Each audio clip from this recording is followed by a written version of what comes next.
Next Japan Chinese భాషల్లో కూడా కల్కి మూవీ రిలీజ్ కానున్న నేపథ్యంలో కలెక్షన్ మరింత పెరిగే అవకాశం ఉంది.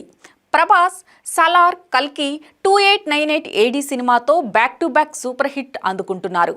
సలార్ మూవీ 700 కోట్ల గ్రాస్ కలెక్ట్ చేయగా కల్కి వరల్డ్ వైడ్గా ఇప్పటి వరకు 1100 కోట్లు వసూలు చేసి థియేటర్స్లో కొనసాగుతోంది. లాంగ్ రన్లో ఈ సినిమా కలెక్షన్స్ 1200 కోట్ల వరకు రీచ్ అయ్యే అవకాశం ఉందని ట్రేడ్ పండితులు అంచనా వేస్తున్నారు. నెక్స్ట్ జపాన్ చైనీస్ భాషల్లో కూడా కల్కి మూవీ రిలీజ్ కానున్న నేపథ్యంలో కలెక్షన్స్ మరింత పెరిగే అవకాశం ఉంది. ఇదిలా ఉంటే బాహుబలి నుంచి ప్రభాస్ కెరియర్ పరంగా చూసుకుంటే సినిమాకి కథల పరంగా వేరియేషన్స్ చూపిస్తూనే ఉన్నారు.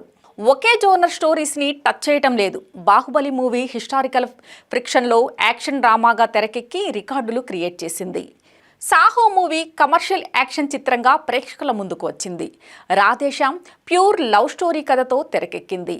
ఆదిపురుష్ మూవీ రామాయణం బేస్ చేసుకుని మైథాలజీ చిత్రంగా రిలీజ్ అయింది.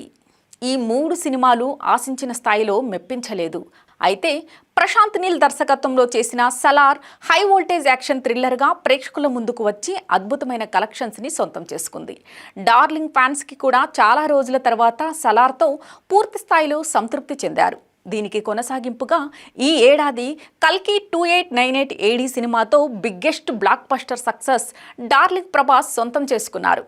ఈ movie historical and science fiction కలగలిపిన కథాంశంతో ప్రేక్షకుల్ని మెస్మరైజ్ చేయడం విశేషం. నెక్స్ట్ మారుతి దర్శకత్వంలో darling Prabhas romantic horror comedy జోనర్లో సినిమా చేస్తున్నారు. దీని తరువాత సందీప్ రెడ్డి వంగా దర్శకత్వంలో హై వోల్టేజ్ యాక్షన్ ఫ్యాక్ట్ చిత్రంలో పోలీస్ స్టోరీతో కథాంశంలో స్పిరిట్ మూవీ ప్రభాస్ చేయబోతున్నాడు. డార్లింగ్ కెరీర్లోనే ఫస్ట్ టైం పోలీస్ ఆఫీసర్గా ఈ చిత్రంలో కనిపించబోతున్నారు. హను రాఘవపుడి దర్శకత్వంలో కంప్లీట్ హిస్టారికల్ బ్యాక్డ్రాప్లో సెకండ్ వరల్డ్ వార్ నేపథ్యంలో మూవీ చేయనున్నారు. ఈ చిత్రంలో ప్రభాస్ ఆర్మీ సోల్జర్గా కనిపించనున్నారు. ప్రభాస్ నుంచి రాబోయే ఈ 3 సినిమాలు కూడా భిన్నమైన కథలు జోనర్ల నుంచి ఉండబోతున్నాయి.